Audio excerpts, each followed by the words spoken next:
वृद्धाश्रमांची संख्या किती वाढली. कधीतरी एखाद्या वृद्धाश्रमाला भेट द्या. अनेक म्हातारी वृद्ध जोडपी खितपत पडलेली दिसतील तुम्हाला तिथं. सहज प्रश्न विचारा एखाद्या म्हाताऱ्या जोडप्याला, तुमची पोरं काय करतात. ते म्हातारा जोडपं उत्तर देईल, माझा पोरगा डॉक्टर आहे, माझा पोरगा इंजिनियर आहे, माझा पोरगा वकील आहे, माझा पोरगा प्राध्यापक आहे. पण त्या वृद्धाश्रमात खितपत पडलेलं एकही वृद्ध जोडपं तुम्हाला असं नाही म्हणणार माझा पोरगा अडाणी शेतकरी आहे. कारण अडाण्या शेत करायचे आईबाप कधीच वृद्धाश्रमात पोहोचत नाहीत, ही वस्तुस्थिती आहे. कुणाचे पोहोचतात मग? शिकल्या सवरलेल्यांचे. मग आम्ही काय घेतले शिक्षण हे, काय घेतले संस्कार हे. आणि मग जी पोरं आई बापांना सांभाळू शकत नाहीत ती पोरं समाज काय सांभाळणार.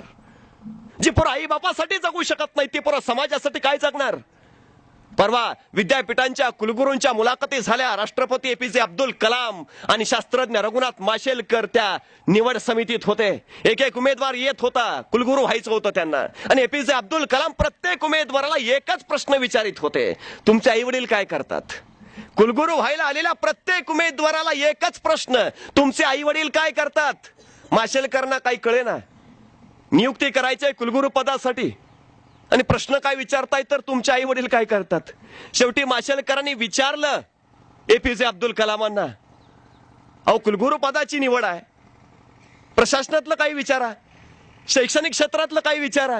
हा काय प्रश्न झाला काय की तुमचे आई वडील काय करतात. एपीजे कलाम त्यावेळी कडाडले, अहो जो माणूस आई बापाला सांभाळू शकत नाही तो माणूस विद्यापीठ काय सांभाळणार. येतं आम्हाला सांभाळता, येतं आम्हाला सांगता, नाही येत. कसला समाज घडवतोय आम्ही, कसली पिढी घडवतोय आम्ही. आणि मग आमचं जग आम्हाला बरं वाटतं, तेवढं पुरतं खरं वाटतं. आणि मग चालता चालता सगळं चांगलं वाटतं. हे आमचं जग असतं, आम्ही निर्माण केलेलं असतं. आणि मग तरुण पिढी वाहवत जाते, तरुण पिढी वाया जाते. नाक्यावर टक्क्यावर टपोरगिरी करत फिरते, सिगारेटची थोटकावडी थिंडते. बापाच्या पोरावर, बापाच्या खांद्यावर पोराची प्रेत येऊ लागतात. समाज हळहळतो, वळवळतो, थोडासा सळसळतो, थोडासा चवताळतो. अरे कसं चाललंय, काय चाललंय, कुठं निघाला समाज, कोण जबाबदार आहे याला. पोरांनी थोर व्हावं यासाठी थोरांनी अल्पकाळ पोर व्हावं लागतं. झालो आम्ही. कशाचा अभाव संस्काराचा दिले आम्ही. आपला बाप कोण असेल हे आपल्या हातात नसतं, पण आपण कुणाचा बाप व्हावं हे मात्र आपल्या हातात असतं. आपल्याला वाटतं आपल्या पोटी तुकाराम जन्माला यावा, आपल्याला वाटतं आपल्या पोटी शिवाजी जन्माला यावा, आपल्या पोटी विवेकानंद यावेत, आपल्या पोटी ज्ञानेश्वर यावेत. वाटतं आपल्याला, नाही वाटत. नाहीतर आत्ताच्या पोरांची नावं असती ना, शिवाजी तुकाराम. किती जणांची नाव आहेत. बारशात आपल्या पोराचं पाळण्यात आपण नाव काय ठेवतो याच्यावरनं आपल्या पोरांनी काय व्हावं हे आपल्याला वाटत असतं. आठवा, नावं आठवा. पोराचं नाव अक्षय, पोरग 30व्या वर्षी क्षयानं जातं. कशाला ठेवता नावं. भराना बळ त्याच्या पावलात, भराना बळ त्याच्या छातीत, ध्याना संस्कार त्याला. काय संस्कार देतो आम्ही, काय कमाव, पैसा कमाव, किती कमाव, कशाला कमाव, कसले संस्कार आमचे.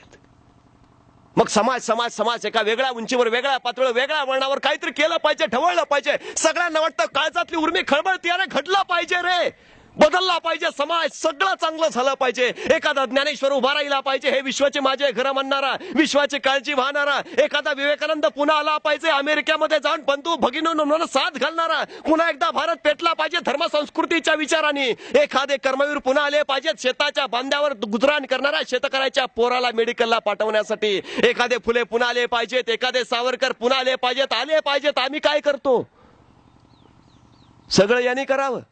राज्य शिवाजींनी निर्माण करावं, ज्ञान ज्ञानेश्वरांनी द्यावं, समाज सुधारणा फुल्यांनी करावी आणि आम्ही यांच्या जयंत्या पुण्यतिथ्या साजऱ्या कराव्या. आम्ही काय करतो मग. प्रश्न पडतो आम्हाला. राज्याची बेदरकार अवस्था बघितली की वाटतं शिवाजींचं राज्य असायला हवं होतं. म्हणजे 350 वर्षापूर्वी शिवाजींनी एवढं कर्तृत्व केलं तरी 350 वर्षानंतर अजून आम्हाला शिवाजींची गरज पडते. अरे हा तर शिवाजींचा पराभव आहे. नाही टिकवता आला आम्हाला, नाही विचार वारसा जोपासता आला आम्हाला, पराभूत ठरलोय आम्ही. आज आम्हाला वाटतं शाहू असायला हवे होते, त्यांच्या काळात त्यांनी केलं नाही, नाही पेलवलं आम्हाला, नाही झेलता आला आम्हाला, पराभूत आहे आम्ही. अरे आमच्या घरात शिवाजींचे फोटो, आमच्या घरात शिवाजींचे पुतळे, किती विचार घेतला आम्ही. घरात फोटो लावले, पुतळे लावले, किती विचार घेतला शिवाजींचा आम्ही. विचार घेतला शून्य. घरात फोटो पुतळे एवढ्यासाठी की येणारा जाणाऱ्याला कळावं आम्ही 96 कुळी मराठा आहे. आमच्या घरात आंबेडकरांचे फोटो आहेत, किती घेतला विचार आम्ही? विचार शून्य. आंबेडकरांचा फोटो एवढ्यासाठी की आम्ही सुधारलेले बौद्ध आहे, कळावं येणाऱ्या जाणाऱ्याला. आमच्या घरात फुलांचे फोटो आहेत, किती घेतला विचार फुलांचा आम्ही? किती घेतले समतेचे वारसदार आम्ही? विचार घेतला शून्य. घरात फोटो एवढ्यासाठी की येणाऱ्या जाणाऱ्याला कळावं आम्ही पुढारलेले माळे आहे. अरे या महापुरुषांच्या मोठेपणाचा वापर आम्ही आमची मोठेपणा वाढवण्यासाठी करून घ्यायला लागलो. यांच्या पुढे दिवे कुणी लावायचे याच्यावर आम्ही वाद घालायला लागलो. आम्ही काय दिवे लावणार? कसा समाज बदलवणार? समाज परिवर्तनाच्या अनेक चळवळी आल्या महाराष्ट्रामध्ये, सगळ्यात यशस्वी झाल्या असं मला नाही म्हणता येत. याचं कारण एक आहे की आम्ही सरसकट समाज बदलण्याच्या पाठीमागे लागलो. पण समाज ज्या माणसापासून बदललाय ना, त्या माणसाला बदलण्याचा प्रयत्न मात्र नाही कुणी केला. समाज ज्या समूहाने ज्या मनाने बनला ना, त्या मनाचं परिवर्तन करायचा नाही कुणी प्रयत्न केला. कारण जग चांगलं झालंय म्हटल्यावर बाकीचं जग चांगलं झालंय, आपल्यापुरतं आहे ते ठीक आहे. समाजाचं नाव घेतला ना की तुम्ही बाजूला निघता. आपली जबाबदारी दुसऱ्यावर ढकलता येते. मी नेहमी सांगतो, खेळात उतरायचंय ना, सांघिक खेळात कधी उतरू नका, वैयक्तिक खेळात उतरा. कारण सांघिक खेळामध्ये जबाबदारी दुसऱ्यावर ढकलता येते. पराभवाचं कारण दुसऱ्याच्या डोक्यावर लादता येतं. तो तसा खेळला म्हणून हारलो, नाही तर काय होतं? एकट्यावर जबाबदारी घ्यायची ताकद आमच्या यंगे यायला हवी, तर काहीतरी आम्ही परिवर्तन घडवू शकू. आणि सगळ्यात महत्वाची गोष्ट, सेवेच्या भानगडीत लागूच नका.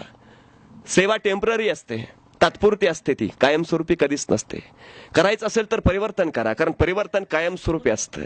शेतकऱ्यांची कर्ज माफ करणं ही सेवा झाली, पण या देशातल्या शेतकऱ्यांना कर्ज मागायची पाळीच येऊ नये अशी परिस्थिती निर्माण करणं हे परिवर्तन झालं.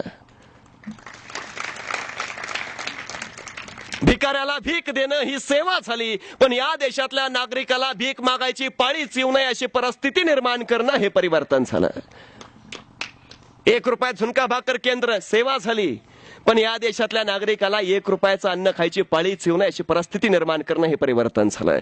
कारण भिकाऱ्याला आज आम्ही पैसे देऊ याचा अर्थ त्याची भिकमंगी अवस्था संपणार आहे असं नाही, तो उद्या हात पसरणारच आहे. मग तुम्ही आजच्या दिवसापुरतं कशाला करता?